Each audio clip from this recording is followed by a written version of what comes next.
Okay, I think we can start now. Good luck, everyone. Thank you, Dana. Hello and very good day, everyone, and welcome to our 30th EMFNet webinar. It's really my pleasure to be facilitating today's session. I'm Randa Saad, a technical specialist focusing on non-communicable diseases at EMFNet. And today we will be discussing a very important topic, which is cancer registry in the Eastern Mediterranean region. Now, we know that the cancer burden in the EMR is amongst the fastest growing worldwide. And when I say this sentence, it's honestly a very scary thought. Data from population-based cancer registries are very critical for planning, monitoring, and evaluating cancer control programs. However, unfortunately, high-quality population-based cancer registries remain very limited in our region. So today we have three wonderful speakers who are experts on this topic and whose work in the region speaks for itself. They will take us through a discussion of cancer registries and the global cancer surveillance, and then we will be exploring the role of cancer registries in cancer control in the EMR. We will then discuss the work of the regional hubs for cancer registration and how the evaluation of cancer registries happen. So each speaker will have 20 minutes, and I kindly ask that all our attendees and participants post your questions in the Q&A section at the bottom of the screen. And I promise you that I will do my best to attend to all questions in the last hour of half an hour of our webinar. Now, without further ado, I'm very delighted to present our first speaker, Dr. Ariana Znawar. Dr. Ariana is a medical doctor. She's also a public health expert on cancer registration. She's a scientist at the Cancer Surveillance Branch at the International Agency for Research on Cancer, or what we know as IARC. And within the GICR, which is the Global Initiative for Cancer Registry Development Program, she is responsible for coordination of the regional hub for cancer registration, which is located in Izmir, and which covers Northern Africa, Central and Western Asia, i.e. it covers the countries of the Eastern Mediterranean. Before that, she was the director of the Croatian National Cancer Registry for 13 years. Please, Dr. Ariana, the floor is yours. Thank you, Dr. Randa, for a nice introduction and for the invitation to participate at the webinar. And hello, everyone from Lyon, France. I will share my presentation. I hope you can see it. Yes. Is it coming? Okay. And I will be talking about cancer registries and global cancer surveillance. First, telling something about IARC, where I work, and our role in the global cancer surveillance. Then introducing some main concepts of the cancer registries and principles of their operation. And then just briefly tackling some challenges in the region that my colleagues will then elaborate further. So IARC is a WHO cancer agency. We are located in Lyon, France, and our main role is cancer research for cancer prevention. So we promote international collaborations in cancer research in terms of research to identify the causes of cancer, but also the research to prevent cancer. And we especially focus on building research and prevention capacities in low and middle income countries. In the cancer surveillance branch, which is the branch where I work at, we have these three main tasks around which our activities are orientated. The first one is the registry support, where we provide technical support, training, guidelines, and reference materials for cancer registration, and then in particular focusing on providing support to low and middle income countries where registry coverage and data quality are lower than in the highest income regions. Then we compile the registry data into global indicators and produce some global databases that I will show just in a moment. And we use the data to conduct descriptive epidemiology research.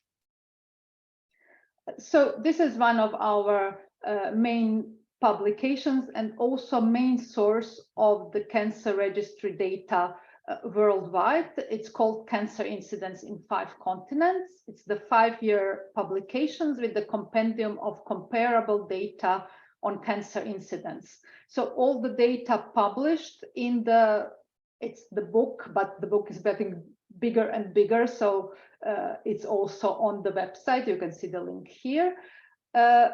All the data have undergone the review of the CI5 editorial board, and only the high quality data are included. So we have got submission on about 600 cancer registry data sets from more than 100 countries. And in the end, we expect data of a bit over 60 countries to actually make it through to have a good enough quality. So this is the high quality cancer registry data, but then we have another important data source, and these are estimates. I'm sure you have heard of Globocan estimates or use the global maps that you can now find on this Global Cancer Observatory website. You also have the link below here. And here we use the cancer registry data when available, and when not, we use the best available source of information in each country to produce incidence, mortality, and prevalence estimates. And this is then for more recent year. So now at the end of the month, we will be launching the new estimates for 2022.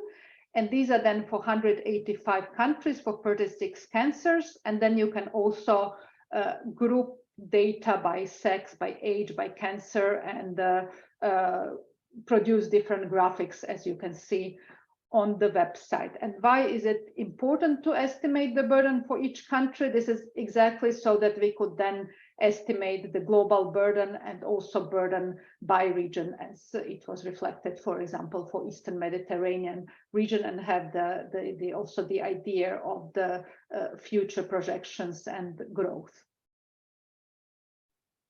Now coming to our main program in support of cancer registries, and this is the program where I work at as my main role at IARC. The Global Initiative for Cancer Registry Development kicked off about 10 years ago, and in the more than 50 years history of IARC, where we were always supporting cancer registry community, this is actually the first time that we have taken more regional and tailored approaches. So we have established 6 so-called regional hubs spanning through different low and middle income countries areas worldwide. And then the hub overlapping with your region is the Northern Africa, Central and Western Asia. And I work with this region then from IARC, and then in each hub we have a principal investigator working in the region. And for our region, this is Professor Sultan Ezer, who will be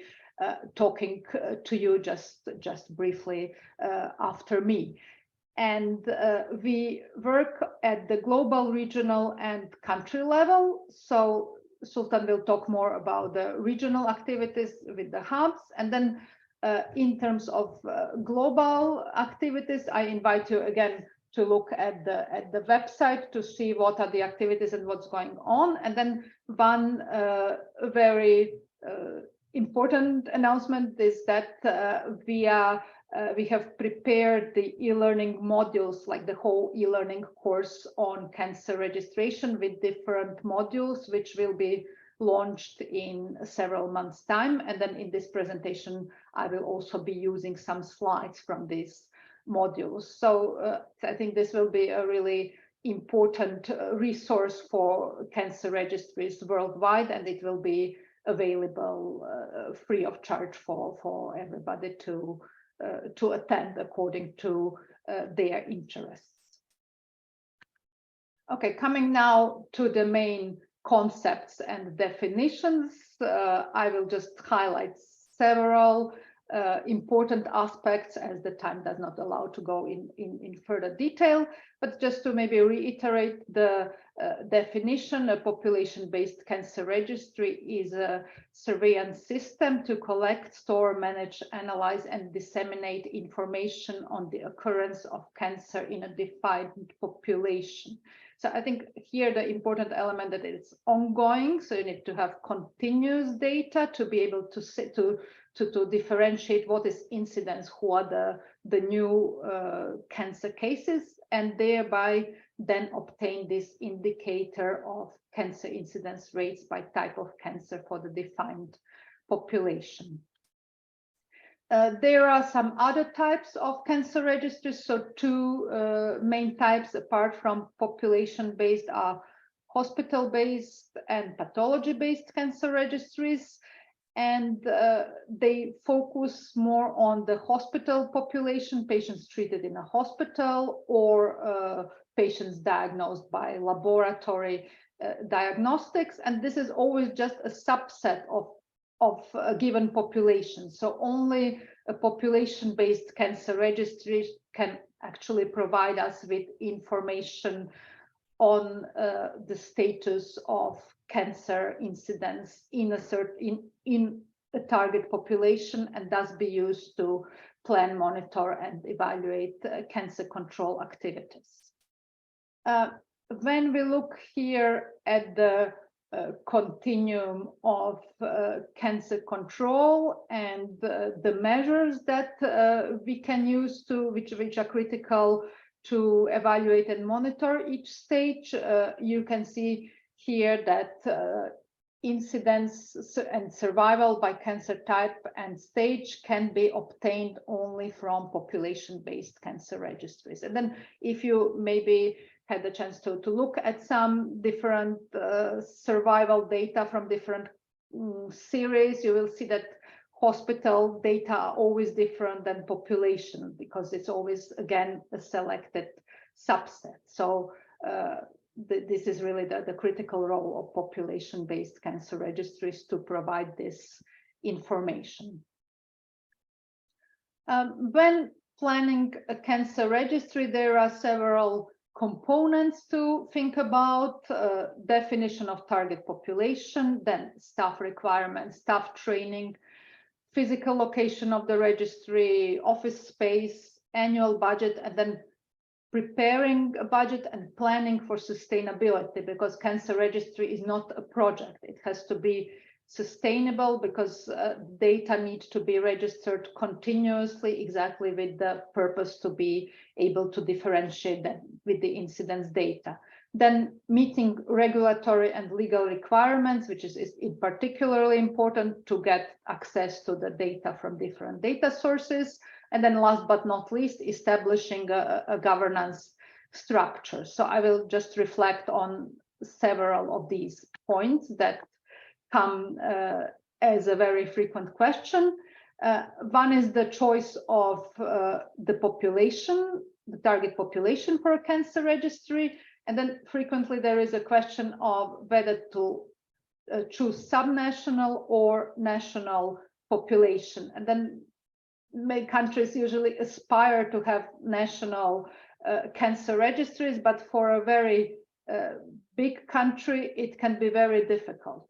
And because usually the resources that the cancer registry has are limited. So according to the capacity, it is always better to have smaller coverage, to have a subnational registry that is good quality, that manages to collect all the data needed for the whole population, rather than try to cover a very huge population of many millions and then not being able to collect data. And then also, as in other public health activities, there is always it's always a good idea to pilot. So the country can consider a subnational registry as a pilot, and then when things are working well, then they can consider to expand.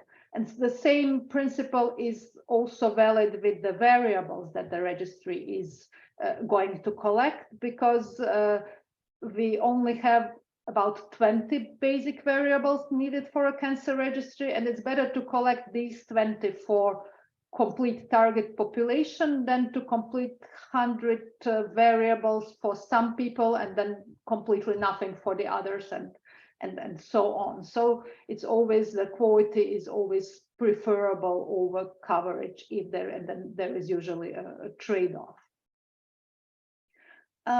Another very important aspect are the data sources. So the registries should collect data from multiple independent data sources, and then the three main groups are hospitals where patients are treated, so the clinical data, then laboratories, and then vital statistics or death certificate data. And then all these data need to be collected and consolidated to the best, most detailed and correct information. And then for this consolidation process, it's important to have linkage procedures defined, and this is something that cancer registry software is needed for. However, then if the data quality in the data sources are not good, if the medical records are poorly completed, if there is no information, then it will also be difficult for cancer registry to get good quality data. So this is the circle of the standard cancer registry operation, just to reiterate. So the data collection from the data sources, then the data needs to be coded. We don't have time to go into detail for that, but this is a very specific skill for the cancer registrars, and that's why also the training is very important. Then data entry and consolidation. Then registries are usually in pressure to publish data as soon as possible, but it is really important to control the quality, to do some quality control procedures and to see where the gaps are and improve the data, but also the operations when there is when the need is discovered. And then last but not least, dissemination of results and communication. Frequently we see that even good quality data remain quite invisible and not used. So then the dissemination and advertising of the publishing the data is really important. This is, I think, the last slide of this section, but certainly not the least. It is really recommended that registry has an advisory committee with different stakeholders from the side of the hospitals, data sources, academia, government, NGOs, medical community, and so on, so that the data can be somehow commonly owned and used and advocated for. One of the points in the previous slide in planning a cancer registry was location of the cancer registry. So here is something really that needs to be decided according to local circumstances. There is no one size fits all solution, but whether the cancer registry is in the governmental setting or more with the National Cancer Institute or in the clinical setting, it is always important to have other stakeholders on board to make sure that all the registry procedures can go smoothly and that there is no resistance to the registry operations. So I'm listing here some challenges in the different areas in the region, and then Sultan will go into more detail later on. This is from our first article that we published with the collaborators in the region, outlining the first quinquennium activities and challenges in different regions and our actions. And then we have divided here three distinct regions. One is Northern Africa, which is mostly French speaking, so a bit different than the rest, than Western Asia, and then the Gulf countries that are very high income. But in all of these three regions, one big challenge is, for example, lack of mortality data, or poor quality of mortality data, or then sometimes mortality data are available and are becoming more and more available, but sometimes the registries do not have access to the data, or they do not have possibility of linkage because maybe they collect different personal identifier and so on. Then in a big part of the region, there was also a specific challenge are conflicts and displaced populations, which of course makes the work of cancer registry next to impossible. And then even if the registry is able to collect the incidence data, it is again difficult to have a good quality information of incidence rates if there is no if we don't know what is the exact population of this target area. And then as I mentioned, the key to the good data quality is skilled cancer registry staff, because the cancer registry staff are mostly trained on the job, and many registries in the region do have difficulties with the large staff turnover and with retention of staff. So we have been working through the GICR to provide training and support and technical recommendations in a most tailored way possible.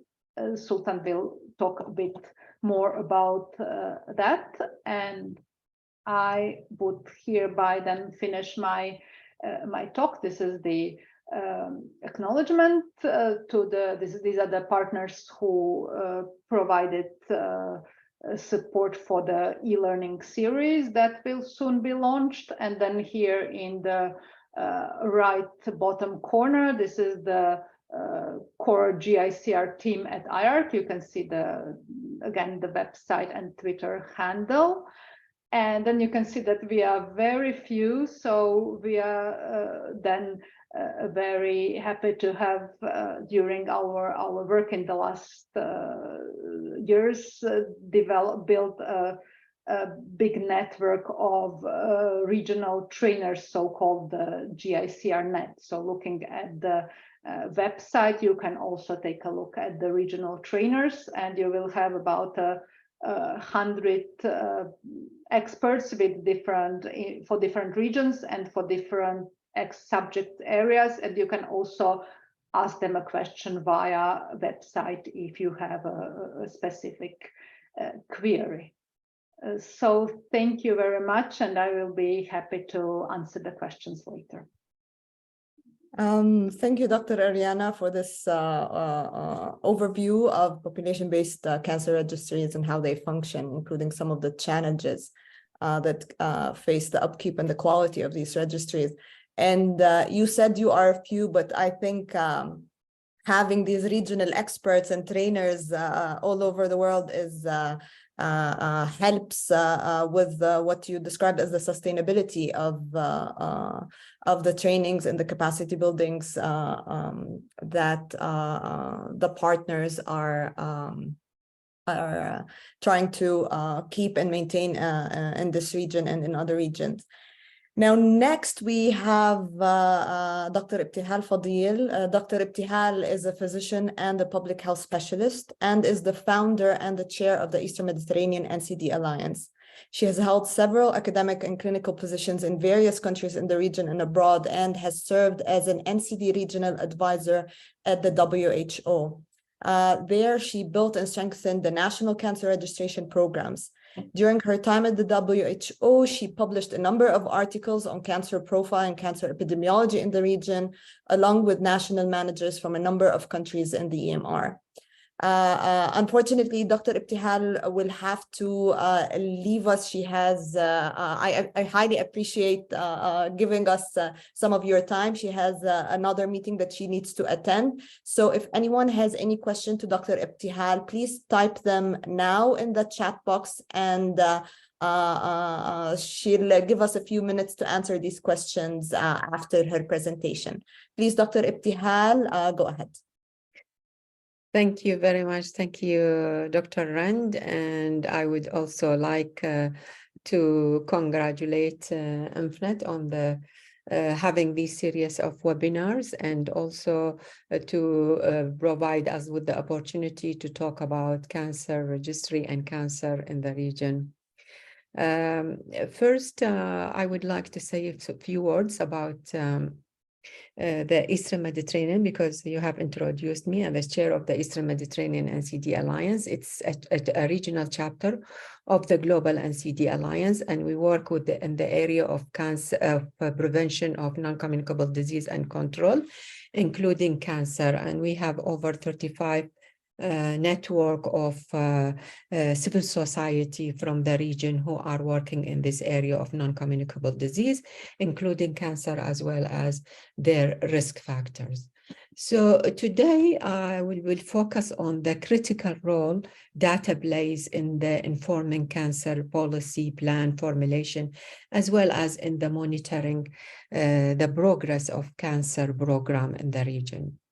Next, please. Two slides about the situation of cancer in the region. We could see clearly that cancer is constitute a huge burden and public health issue for the member state, 22 member states in the region, by causing around 900,000 the incidence of new cancer cases. This is as reported by AARC data in 2020, and there is a nearly 500,000 deaths of cancer in the same year. The interesting things in this slide, there is in the region, I have put the WHO region compared with the world. I mean, we can see the survival rate is not that great in our region. So the incidence is in most of the cancer we can see, apart from the breast, is the mortality is quite close to the incidence. So we are not doing good in terms of the survival of most of the cancer in the region. Next. The other things is more important if we do by the projection, we most of the data and the evidence shows that the region will be one of the highest, second highest worldwide in terms of the increasing incidence and mortality of cancer. So the graph shows that, you know, like Afro region will be increasing with 42% in the coming years, while EMRO is the second highest with 36% increase in the incidence of cancer. Similarly, for the mortality, there will be a huge projection of increasing in mortality. What does this mean in terms of data numbers and quality? It means that we have to have an accurate data in place in order to do accurate planning and programming for cancer. The other things which I want to mention also, what type of cancer we have in the region. Based on the data so far, we have the most common cancer in women is breast, the three most common, breast, colorectal, cervical, and in men is lung, prostate, and liver. And somehow we are fortunate because this cancer could be prevented and cervix could be eliminated. So also bringing me back to the point that knowing the trend, knowing most common cancer and data will be very important in deciding which plan, which program we need to introduce in the region. Next, please. To reflect also on the importance of cancer registry and for the planning and etiology of cancer, I want to refer for the case of media claims for the increasing number of cancer in Iraq associated with war and exposure of the civilian to chemical weapons. One of the challenges is without accurate data, in these cases, it is very challenging to draw a conclusion and basically a meaningful conclusion about the link between exposure and cancer incidence. So here we can see, this is why it is very important to have accurate data in place to draw a meaningful and accurate conclusion about this relation. When I come to, I want to move into the cancer planning. So the cancer registry, next please. Cancer registry is a cornerstone for cancer planning because when we took the whole area of cancer plan, the cancer plan, what we call it the NCCP, as requested by WHO, it should have these sort of 5 main components: prevention, early detection, treatment, survivorship, or rehabilitation. And you have the cancer registry and research is the cornerstone for this cancer planning.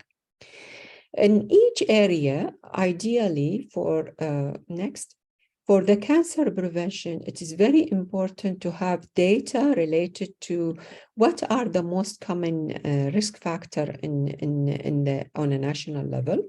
How is the profile of the cancer? And it is very helpful also to monitor the progress. So when we implement tobacco control measure or immunization measure, we have to know some data related to the cancer incidence and also cancer, how the prevention program is effective or not based on the registration data. For the early detection, next please. For the early detection, similarly, we have to monitor the screening test we are implemented. So we need a cancer data.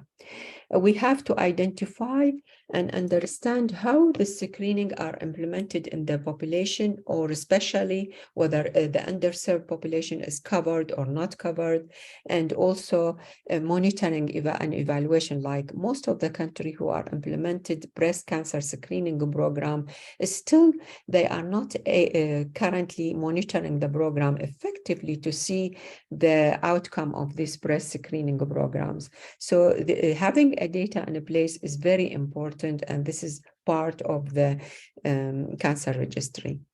Next, please. Also, in area of the other pillar of cancer plan, in area of treatment and survivorship, assessing the treatment, what type of treatment, monitoring the quality of a treatment, and also identifying the effect, the late effect of a treatment. In area of survivorship, we will see later in some slide how cancer registry in our region, whether they are capturing survival data or not, and how they are evaluating also the survivorship program. So basically what I want to say, the whole spectrum of cancer control plan based and depend on the cancer registry and the research associated with cancer registry. Next, please. If we want to see what is the situation in our region for the cancer plan, so far we have only 45 countries in our region have a separate standalone NCCP cancer control plan and program, and the rest of the country, most of them, they have NCD including cancer with it. So it's a sort of integrated non-communicable disease plan including cancer. Next, please. To understand, I want to refer to one study which was done by our colleague in 2000 and published in 2020. Thanks, colleague from IARC and WHO. where they want to study the use of cancer registry data to inform cancer planning. And in this study, they have done a survey among population-based cancer registry in 14 countries in the EMR. And the result in the coming slide shows that cancer registry have made progress. Many countries have already developed their cancer registry program. Still, there is a lot of challenges in terms of the data quality and accuracy of the data. And these challenges basically related or determined by the limitation of resources, as Ariana had mentioned, inadequate funding, and sometimes lack of collaboration between the cancer registry, academia, and other stakeholders who are supposed to be using these cancer data. Next, please. So I want to show you, like how much country have used the cancer data and which area. So they have put certain parameters, whether to be the cancer registry data was used for cancer control planning, for the screening, for early diagnosis, the element of which I have the component of cancer plan I referred to early. And it seems that, majority and the gap in the area of using cancer data for rehabilitation, for palliative care, these are the area and the gap of utilizing cancer data, which we have to focus on. Next. One of the also things which came out of the study is they measure the quality of cancer registry in these 14 countries using these following parameters. And we can see also, as I said, the cancer registry in the 14 countries was able and good to capture many areas as far as the data. However, there is a gap in area of survival. So the survival estimate was not well reflected in the cancer registry and assessed. But they were be able to doing in good in other part of or in other parameter. I need to skip this one, please. Can we go next? Having said that, with all this limitation, we have to mention some good practices in the region, and I want to refer to the GCC here, where they are, endorsed the WHO recommendation on developing the National Cancer Control Plan, which started in resolution in 2005, and followed by a series of resolutions encouraging member state and country to improve developing cancer control plan. And this is associated with, of course, indeed, with cancer registry. So they have the GCC Minister of Health. They have established the cancer control centers, and this is also leading to development of the GCC registration center, and they started to collect data on cancer registry in 1998, and then this is for the last 20 years. They are following with a series of report and cancer registration and promoted and enhanced by the presence of this GCCR center based in Riyadh. So this is a good practice in our region. Having said that, there is others, good cancer registry. We will mention some of them in the next slide. Next, please. There is a good partnership also to improve cancer registration in our region. Ariana kindly had refers to some of it. So, there is a partnership between WHO and AARC and the Izmir Hub to regular support continuously the country in improving population-based cancer registry and maintaining cancer registry data. this is built, started with, I refer to the regional framework for cancer control.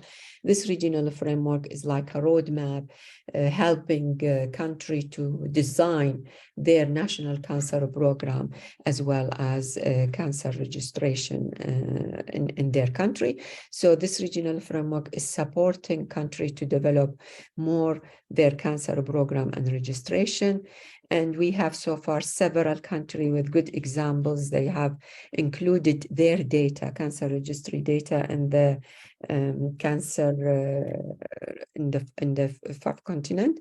And these are the countries listed who have a good, it means they have a good quality and accurate data on cancer registry. And also last but not least, there is the St. Jude and IMRO a partnership, a part of it to improve the childhood cancer.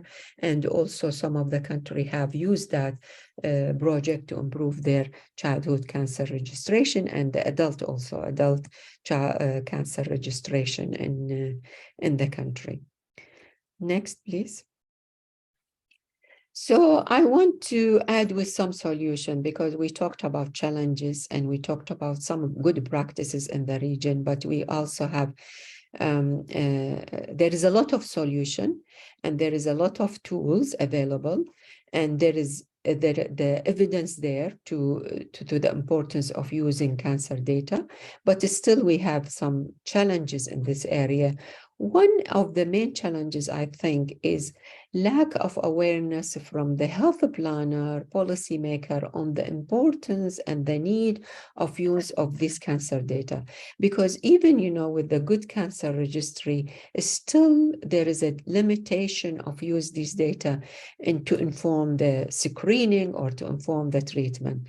So to improve that sort of awareness and advocate for better awareness, I think there is a lot of publication developed by WHO, including the guideline on NCCP. These all support country to advocate for better use of cancer data and link between cancer data and cancer planning. Funding, I think funding applies to all programs, and this is what we are advocating for, that we need to increase resources and funding for cancer registry as a cornerstone for the cancer program and a plan in each country. We have a shortages of human and technical resources, and these are well shown in country which have low resources country and country currently with a conflict and unsettled, whereas the people who are trained had moved to another country and migrate, and this is leaving a gap in human resources. So we need continuously to train more people to enhance the cancer registry in their national level. As far as lack of regulatory process, I noticed from my experience there is many countries which they don't have a specific legislation to implement standard cancer registration protocols. So if there is no legislation in place, it will not support or encourage people to report on cancer in their country. So we need to have this legislation in place. And last but not least, we need to access this information. So cancer data should not be only in the Ministry of Health or equivalent. There is need a collaboration between and partnership to enhance use of cancer data by the planner, by the researcher, and the clinician. And this by using this data, we need to encourage them to use the data of cancer registry to improve cancer policy and cancer outcome. By this, I will stop here, and thank you again for the opportunity, and back to you, Randa. Thank you, Dr. Ibtihal, for giving us a very comprehensive summary of the status of population-based registries in our region, and going over the challenges that you listed and the data that you showed I feel there are two things that we can take out of it. 14 countries out of 22 countries have a population-based registry. And from those, only 8 have made it into the cancer incidence in 5 continents, which means that had good quality data. So 8 countries are having good quality data out of the 22 countries in this region. For the I want to reflect on the Yes, point you had yes, please. mentioned. I think in this study, the response, because they did a survey for the 22 country, but the response came from the 14 country. Okay. So, Sultana, I think she will have Sultan will have a table to show how many so currently how many country have a population-based cancer registry. Okay. Okay. The next presentation. Yeah. Okay. Thank you.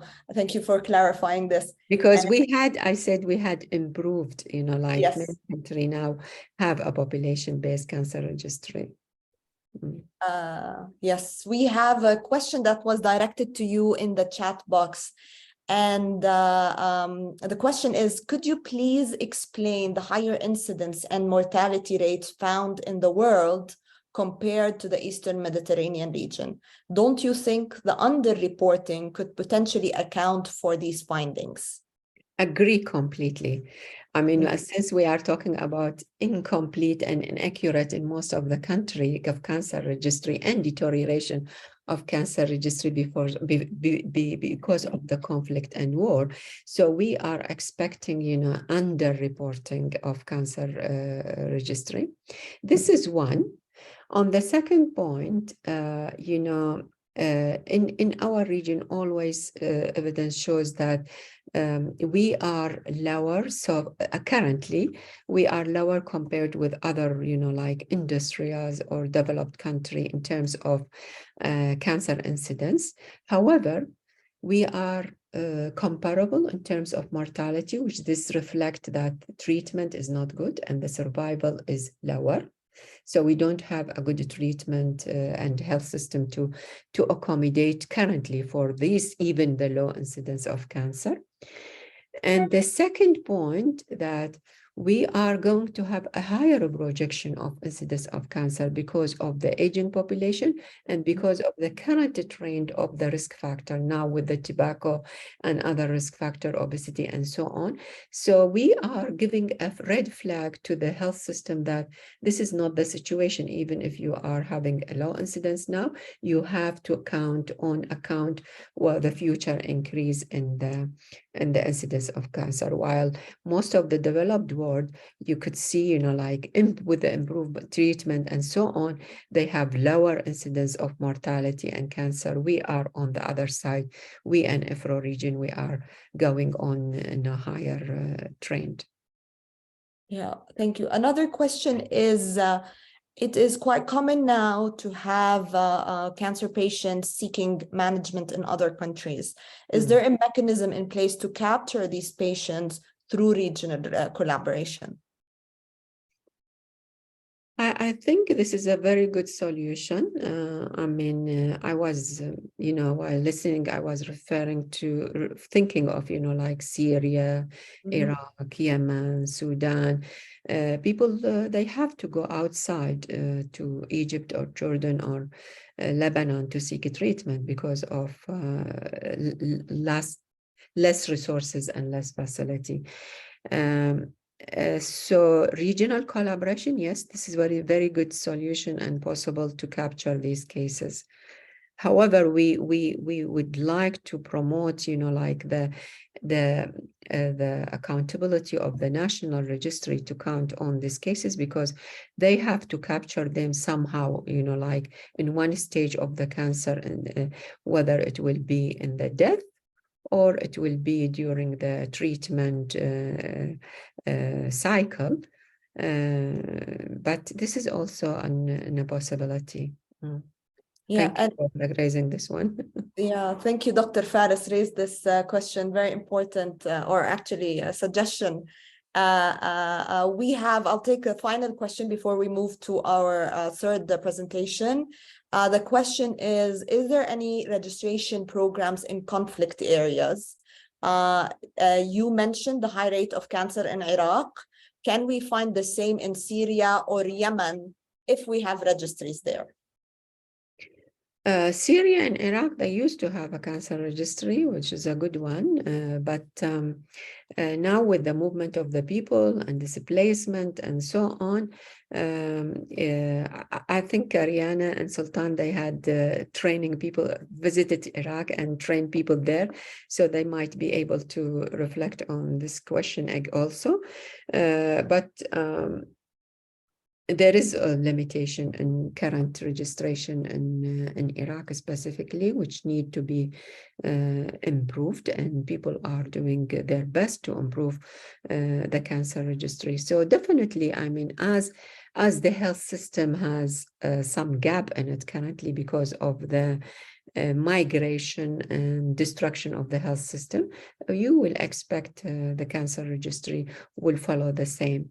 But you know, Iraq taking a good steps in improving the cancer registry and doing a lot of training and improvement. Similarly for Syria and Yemen, we had the opportunity to listen to people from Aden 2 weeks ago, their national conference on cancer. And I was very happy to see, you know, the good capture of cancer registry in Aden, but it's still in Sana'a has to be following the same steps. Yeah, hopefully. Okay, I thank you very much, Dr. Ibtihal. And I know you have to leave. We highly appreciate your time. Thank you very much. Thank you. Thank you for the question and for the audience. And I hope Ariana and Sultan will be also having some comment about this cancer in conflict zone. Thank you. Thank you. Now, last but definitely not least, it's really my pleasure to introduce Dr. Sultan Esser. Dr. Sultan is an associate professor at Balıkesir University Faculty of Medicine in Turkey, where she serves there as the head of the Department of Public Health. She's also the principal investigator for the regional hub for cancer registration in Izmir. And in addition to her prolific academic work, Dr. Sultan has been a member of the executive board of the Turkish Public Health Association and the Turkish Cancer Society, as well as the International Association of Cancer Registries, the IACR. Please, Dr. Sultan, go ahead. Thank you, Randa, for your nice presentation and also for the invitation. Actually, I will speak on the similar issues with Ariana and Ibtihal. First, I have to share my presentation. Here we go. Yes, but mainly I will talk on the Global Initiative for Cancer Registry Development and Izmir Hub. And of course, I will talk on the activities mainly because my colleagues also already have talked on the challenge, but I would like to emphasize some of the particular points of the challenge also. So, first, I will talk on the Global Initiative for Cancer Registry Development Project. And also, secondly, I will give information about the hub, Izmir Hub, North Africa, Western and Central Asia Hub. And also, lastly, I will talk on the activities we have done. And also, like I said, I will emphasize some of the challenges in the region. As you know, now Ariana and Ibtihal also explained us the importance of the cancer registration in cancer control programs, in all the aspects of cancer control activities, and also not only the importance of the registries, but importance of the high quality of the registry data, the accuracy, high accuracy and completeness of the registry data. And we know that in cancer instance in 5 continents periodics, only the high quality cancer registry data are published in this periodics. From population-based cancer registries, the data were submitted, and these submitted data are evaluated, assessed by the editors of the CI5s, and then except if it's if the data have high accuracy and completeness. So when we talk about the cancer registration, we know that the quality is very important, and if when it comes to the low quality data, usually if it's available, it's not meaningful to use this low quality data. So when we look at the percentages of the coverage of the population by a high quality cancer registration, you see in the North America, and also in the Western countries, high, and also Australia, you see a high percentage of these coverages. But in the Asia and Africa, as you see in the Latin America, you see very, very low coverage of the high quality cancer registration, with the cancer registration of these populations. So as Ariana told, 10 years ago, IARC launched a global initiation for cancer registry development project with the collaboration of the other important bodies in the area, such as UICC, such as USA NCI, and more also MEC. As Ariana told, the first step is global coordination. Maybe it's not the step, but issue is global coordination to build partnerships and funding models. And the second phase was the established regional hubs for the especially for the developing world, developing countries, and also collaborating centers within these regional hubs to help to deliver the hub functions and to build regional partnerships. So again, Ariana talked about knowledge transfer, GICR net, to establish a GRCR net, selection and support for regional trainers, and GICR mentorship program, and online resources. I will talk later about them in detail. And also country leadership was in hand. GICR partner countries targeted intensified support to 3-5 countries per hub. It was intended. So GICR project, as Ariana told, it was a specific approach with a regional and tailored approach, and implementation through IARC Regional Hub. These hubs are regional resource centers capable of providing tailored support for population-based cancer registries in their target countries. And the role of the regional hubs is determined is to assess current and potential capacity within countries, provide technical and scientific support to registries, and deliver tailored training in registration and use of data to advocate for the cause of sustainable cancer registration in the region, to facilitate the establishment of associations and networks of cancer registries, and to coordinate international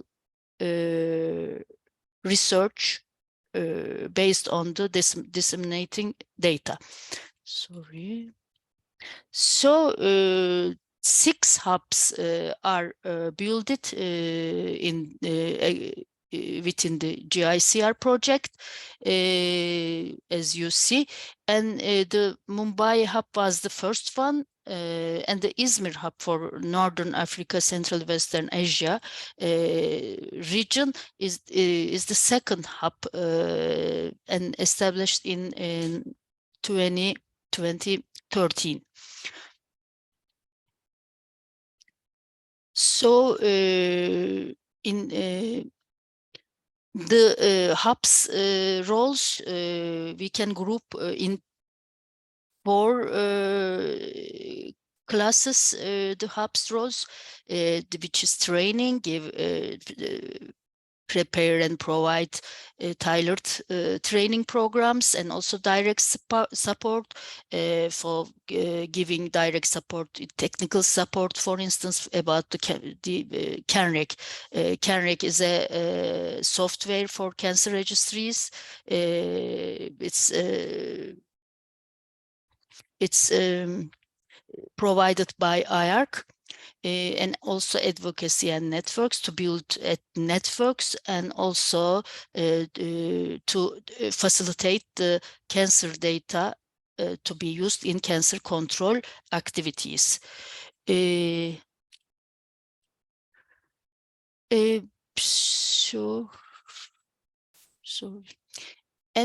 when we talked about the GICR net, the train the trainer model to form subject-specific networks to deliver regional courses and provide support to registries are obtained, and the experts for the specific areas of the cancer registration developed. And also these course materials were linked to joint IARC and IACR publications. And here you see these topics, these aspects of cancer registration. As I told, CANREG 5 is a very useful tool for cancer registration to be used in cancer registries, population-based cancer registries, to store, to check and to have the all the analysis, and also now you can also obtain the ready tables and graphs even from CANREG 5. Also you can import your data from CANREG 5 into a statistic program if you want to use more you want to use it in more detailed statistics. So the first course was about CANREG 5, and now we have experts about CANREG 5. And coding and staging, the second one is coding and staging. And the third one was about data quality.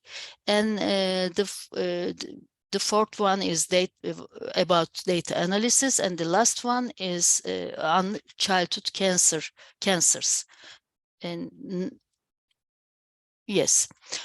So for childhood cancers, a childhood GICR net also was established. And because maybe we need more detailed information about the childhood cancers, and also the childhood cancers is not as much as the adult cancers. So maybe in some countries, for instance, in Greece, they don't have any population-based cancer registration for the general population, but they have a very good childhood cancer registry. So online learning resources also, Ariana talked about them. E-learning facilities, you can reach the e-learning facilities via the website of GICR, and also best practices portal. You can see it. You see Izmir Cancer Registry. If we talk on the activities of the Izmir Hub, in the Izmir Hub, yes, sorry, yes. Here you can see the countries within the hub. Actually, we cover some of the, maybe most of the EMRO countries, but not all. Also, we have Northern Africa countries, from Northern Africa and Central Asia and Caucasus and Western Asia, as you see. But still, for instance, Pakistan is not in our hub region, but still we are collaborating with Pakistani colleagues also. Or for instance, Iran is in the other hub, in Mumbai hub, and Syria is in our hub, but we can collaborate. For instance, in the past, we organized a training program for Syrian colleagues in Iran, and Iran colleagues from Iran and also from Turkey taught in this course. When we look at from how many years? Approximately maybe 7 years, 8 years, we established training courses. These training courses, some of them were basic, some of them were advanced. But actually, I have to tell that we don't have allocated money, unfortunately, for the hubs.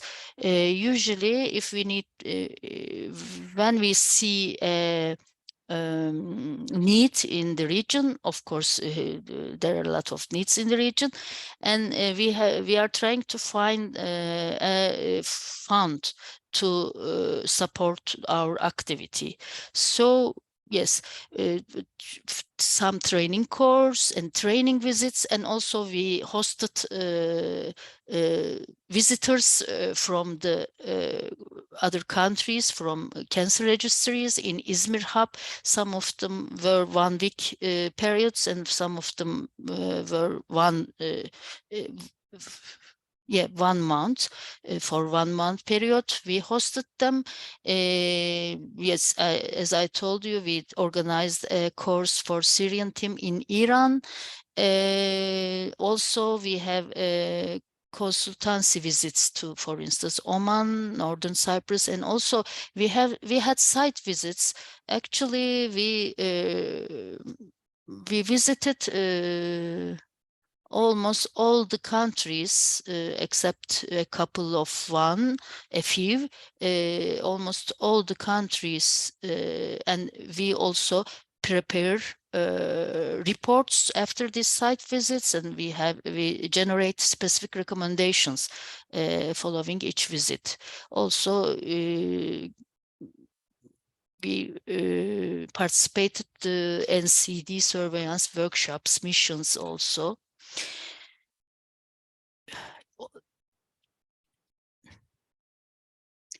During COVID pandemic, we had some virtual activities. As you see, we organized a virtual course on staging, and also another course on data quality, and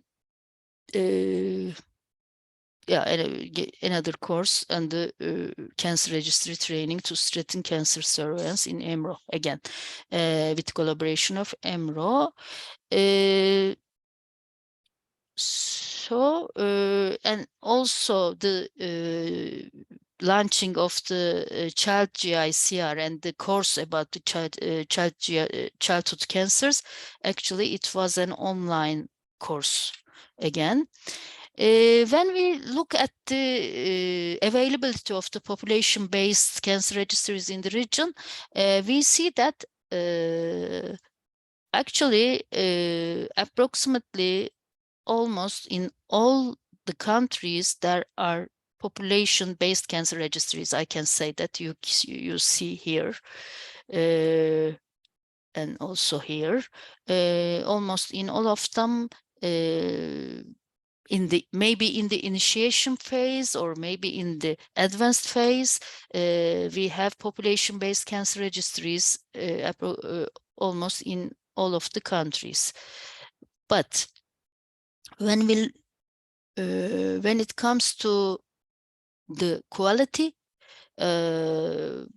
yes, as Ibtihal said, the cancer registration is actually developing in the area, but still we need to a lot of effort about that.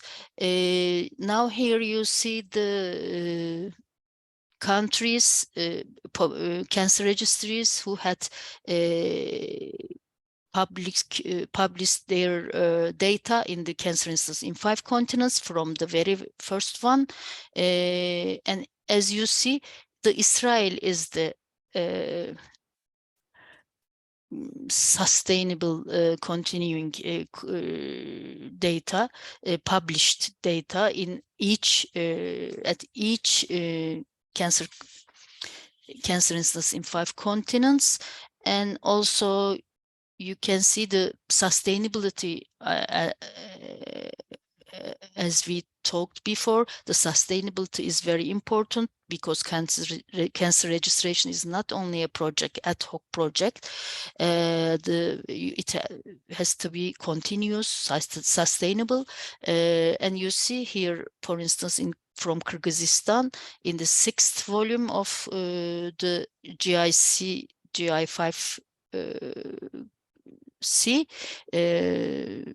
Kyrgyzstan published their data, but then we don't have anything between that period. And also you see Kuwait also very you see from Kuwait is very stable, high quality data every time, as you see. And here, and from Turkey, for instance, at the first in the 9th volume, we published first from Izmir and Antalya, then we published from 4 provinces, and then we could publish from 8 provinces.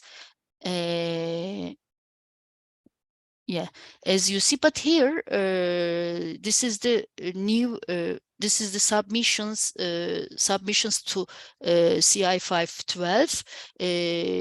As you know, it hasn't published yet, but we see that many registries submitted data from our region, from Algeria, for instance.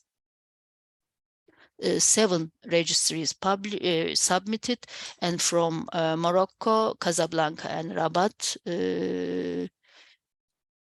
submitted, and from Georgia, Kazakhstan, Kyrgyzstan, and Bahrain, Iraq, Israel, and also Jordan, Kuwait, Lebanon, Oman, and Saudi Arabia. They submitted national data, and from Turkey we submitted from 11 provinces, as you see. But of course, it doesn't mean that all of them are accepted. Still, we are waiting for the decisions about these countries. But I would like to say that, for instance, for Iraq, really, we visited Iraq also a couple of times, and we organized some workshops and courses there, and also we had a assessment mission, impact mission, and we see that they could submit at least to the CI5, and really a good development. And also the data for research, also another point, and it's very important to use the cancer registry data in cancer control activities, especially for the care decision makers, but also it is very important for a cancer registry data to be used by the researchers for the epidemiological, descriptive epidemiological research. So you see the sum of our publications, but these are, as you see, mainly related with the cancer registration, not the cancer registry, not the research doing with the cancer registry data, but mainly the Dr. Sultan, sorry to interrupt you. We have 2 minutes. Okay. Just to for some questions. Thank you. Thank you. Then I would like to stress, yes, Ariana and Ibtihal, they talked about the challenges in the region. But I would like to stress, because you know, you are a public health network, and most of the audience are coming from public health background. So I want to stress this point. About the barriers in the region for the cancer registration is policymakers are not aware of available data from registries, we say. Actually, I would like to add this: policymakers and researchers are not aware of available data from registries, and I would like to emphasize the weak epidemiological research capacity in the region. And I would like to finish. Thank you. Thank you very much for this very comprehensive presentation, Dr. Sultan. And yes, we at EMPNet work on building epidemiological, let's say, skills, and definitely focusing on research capacities in non-communicable diseases, and cancer is a high priority. We have a couple of questions from our participants. I will go through them first. There's a question about the validity, or if health information systems can be utilized as cancer registries. And I think by this meaning, if there is a national health information system, can this be used as a cancer registry? I think Dr. Ariana, maybe you can answer this question. Yes, I can address this. So health information systems cannot be used as cancer registries, but they can be a data source for cancer registries. And now the cancer registration is going more and more in this direction, to utilize the available electronic data sources rather than circulate paper notifications and then enter on the paper something that was in the computer and then enter in the computer again. And we are also at IARC piloting the use of DHIS reporting system as the source of cancer registry data, but it is not a cancer registry because cancer registry needs to have this function of linkage to be able to consolidate data from different data sources. And then one important data source is, as we heard, mortality as well. So this will not be in your hospital information system. And then also data need to be coded and then come from different places. And then the central registry team needs to be a skilled person who will then, from this different information from different hospital, be able to decide on the most valid information. So yes, it is a very valuable data source, but it's not a cancer registry, and I think it should very much be avoided that there is a conception that it will replace cancer registry and that no people are needed, because at the beginning there will be even more people needed to do the quality control corrections and so on. But yes, this is certainly a future. Thank you for answering this. We have a question, maybe Dr. Sultan can answer, about the master classes and about, let's say, the e-learning courses that are being offered. Are they open to the public? So can anyone take these courses? Actually, e-learning facilities are open to public, I guess, as far as I know. But of course, masterclass, they are not open because we organized mainly our activities for the staff of the cancer registries. But sometimes, of course, we can organize some workshops for the stakeholders, for researchers, for data users. But mainly technical issues, for the technical issues, we organize the courses for the cancer registrars. Okay, thank you. Maybe, and yeah, can I complement that? Also, I would like to say that the courses like that we delivered in the past, like the interactive ones, either virtual or the live ones, they were always targeting the cancer registry staff, so really to increase the capacity of cancer registries. But then the e-learning modules will be available for everyone upon registration, and then you can pick, for example, we were thinking maybe some stakeholders or data users will be interested more in planning a cancer registry or data use and analysis, whereas cancer registry personnel would like to take the whole course. Yeah, thank you. And we have a question about being involved in these hubs. So is it only for population-based cancer registries, or let's say if there is a hospital-based cancer registry, can they benefit from the resources of the Izmir hub? Yes, actually, yes, of course, a hospital-based cancer registry also can have benefit from all the resources, because because hospital-based registries, actually they are the cores of a population-based cancer registry. Okay. And we have a question about the strategies. What strategies can be employed to enhance the role of cancer registries in the EMR in national cancer control programs? It's a difficult question.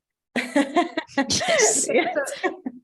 So when we look at the data that you provided, Dr. Sultan, about the cancer registries that are available, we see that it more or less comes from high-income countries.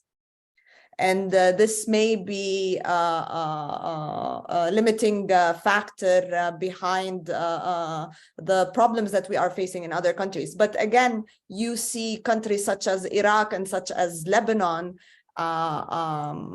having good quality data. So what do these countries have that enable them to reach this point?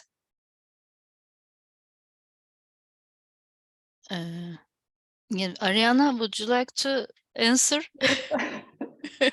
I can answer that, or at least try to. I think in my presentation there was a slide of a registry advisory committee. So this is something that many registries don't put in place, but it's actually very important to involve the stakeholders in the discussing registry operations, presenting the results, and so on. And then, of course, there is a big difference in the capacity of the very high income cancer registries that are sometimes like a research institutions of 200 people working there, and the lower income countries. But when we did a study of cancer registry costs in Europe, we have divided it but by elements, and what we have seen is, for example, that the availability of cancer registry website does not depend on funding of the registry, because this is something that really doesn't cost much money, and it improves the visibility of the registries dramatically.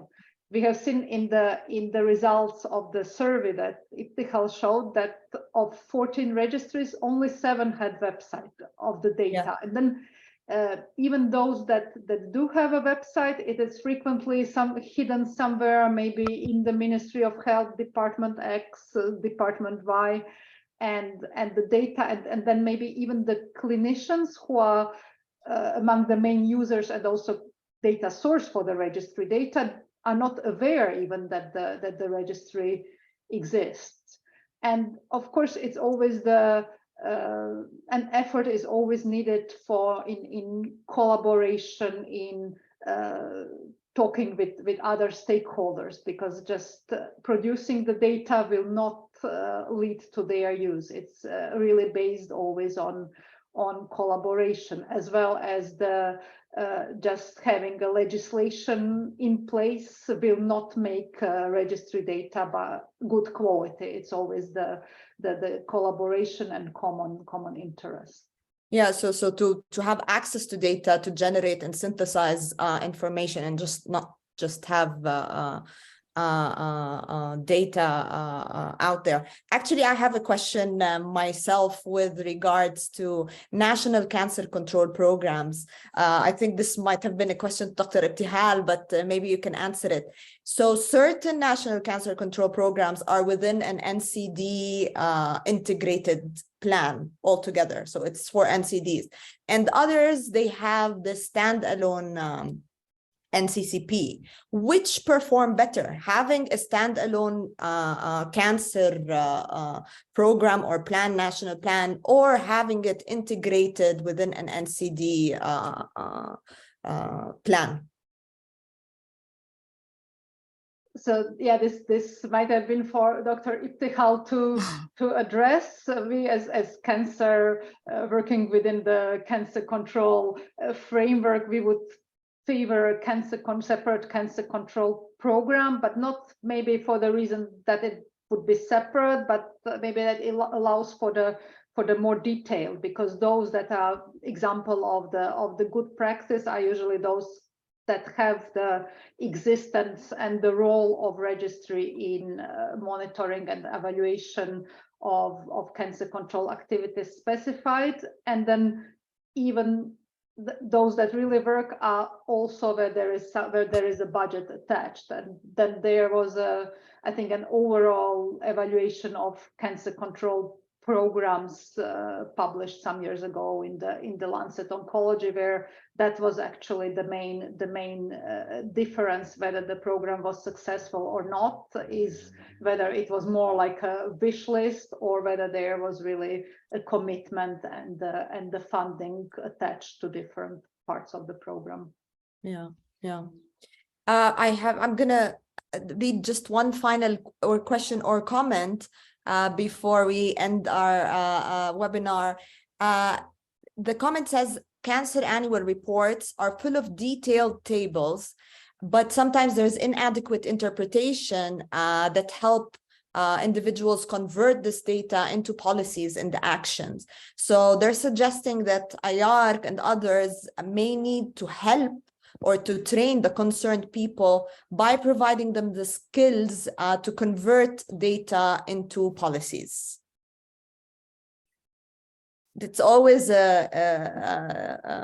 let's say, knowledge translation from data into actual policies and action is a skill or a capacity that we see as sometimes it's a weakness in most of the areas, and where capacity building might need to occur. With this, I really would like to thank you, Dr. Ariana, Dr. Sultan. This has been a real pleasure, and I thank you for accepting to be part of our webinars. And we'll hopefully keep on collaborating on future events and projects. And I thank all of our participants for bearing with us and for the wonderful questions that we received. And have a lovely rest of the day. Bye-bye. Thank you. Bye. Thank you.